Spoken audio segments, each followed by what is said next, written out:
कितने सारे लोगों को दूसरों के सामने, यानी जो विश्वासी नहीं है, ऐसे लोगों के सामने प्रार्थना करने को भी शर्म आती है। क्यों शर्म आती है? क्योंकि वो क्या सोचेंगे हम प्रार्थना कर रहे हैं। आप रास्ते पे खड़े हैं और आपको ज़रूरत लग रही है कि आपको प्रार्थना करनी चाहिए, आप एक साइड में हो जाओ, वहीं पे आंखें बंद करो और प्रार्थना करो। लोगों के बारे में मत सोचो। आप प्लेटफॉर्म पे खड़े हैं और आपको लग रहा है कि आपको प्रार्थना करनी ज़रूरी है। यदि आप आत्मा में सोच रहे हैं कि परमेश्वर आपको प्रार्थना करने के लिए बता रहा है, आपको एक कोने में जाकर प्रार्थना करनी चाहिए, लोग क्या बोल रहे हैं, लोग क्या सोचेंगे मेरे बारे में, इसके ऊपर हमें नहीं देखना चाहिए। मेरे प्यारे भाई और बहनों, सिर्फ परमेश्वर का डर अपने दिल में रखो।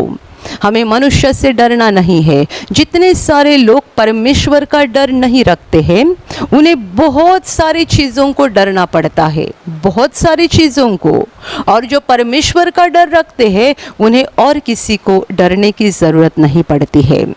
यदि आप परमेश्वर से नहीं डरना चाहते हैं तो आप सोचेंगे मुझे कैंसर नहीं होना चाहिए, उसके लिए मुझे सावधानी बरतनी चाहिए, मुझे HIV नहीं होना चाहिए, मुझे TB नहीं होना चाहिए, मुझे कोरोना नहीं होना चाहिए, मुझे गठिया की बीमारी नहीं होनी चाहिए, मुझे दमा नहीं होना चाहिए, ये नहीं, वो नहीं, वो नहीं। कितनी सारी चीज़ों से आप डरते जाएंगे।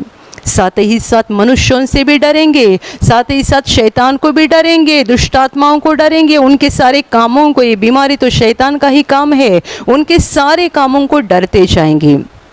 परमेश्वर का डर मत रखो, बहुत सारे चीज़ों का डर आपको रखना पड़ेगा। जो परमेश्वर का डर नहीं रखते हैं, उनको हर दिन हर घड़ी बहुत सारी बातों को डरना पड़ता है। पर जो परमेश्वर को डर कर जीवन जीते हैं, उन्हें बाकी किसी को डरने की ज़रूरत नहीं पड़ती है, क्योंकि वे परमेश्वर को ही डरते हैं। इसका मतलब वे पाप करते समय 100 बार सोचेंगे। वे परमेश्वर को डरते हैं, इसका मतलब वे परमेश्वर की इच्छा के खिलाफ नहीं जा सकते हैं। वे परमेश्वर को डरते हैं, यानी परमेश्वर की आज्ञा को तोड़ते समय वे 100 बार सोचेंगे कि मेरे परमेश्वर को क्या लगेगा, उसे क्या लगेगा।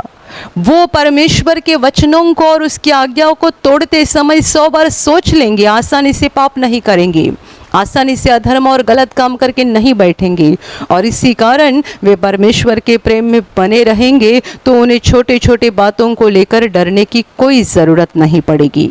हालेलुया।